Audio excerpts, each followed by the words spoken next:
এই জন্য ভোর রাতে সারি খেতে উঠলে আল্লাহর ওয়াস্তে আমি অনুরোধ করি আপনাদেরকে যে ভাইরা, এই টাইমে সারি খেতে উঠলে সারি খাওয়ার আগে পরে 10টা মিনিট অন্তত টাইম বাইর করেন, লাইটটা বন্ধ করে দিয়ে আলো আধারিতে সেজদায় পড়ে যান, 2 রাকাত নামাজ পড়েন, একটু দোয়া করেন। শুধু সারি খেলেন আর চলে গেলেন মসজিদে না, এই টাইমটাতে একটু দোয়া করেন, আল্লাহ নৈকট্য লাভের দারুণ সুযোগ। আল্লাহ রাব্বুল আলামিন দুনিয়া আসমানে এসে বান্দাকে ডেকে ডেকে বলেন, আলা মিন মুবতালান ফাউআফি আলা, আলা মিন মুস্তাগফিরিন ফাগফির আলা।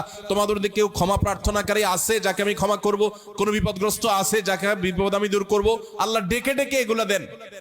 আল্লাহ নিজে ডাকেন তাহাজ্জুদের জন্য, সেটা আমরা 12 মাস পড়ার সুযোগ পাই না, কিন্তু রমজান মাসে পাই। 11 মাস পাই না, রমজান মাসে পাই। সারি খেতে উঠেন, ওই টাইমটাতে আল্লাহর সবচেয়ে কাছাকাছি যাওয়ার সুযোগ হয়। সেজদায় লুটায় পড়েন, সেজদা হলো আল্লাহর আরো কাছে যাওয়ার মাধ্যম। আকরাবু মা ইয়াকুনুল আবদু মির রাব্বিহি ওয়া হুয়া সাজিদ। বান্দা আল্লাহর সবচেয়ে কাছে যেতে পারে সেজদায়, ভোর রাতে, রমজানে। সবগুলো উপলক্ষে একসাথে হয়েছে। এই জন্য ভোর রাতে সারি খেতে উঠলে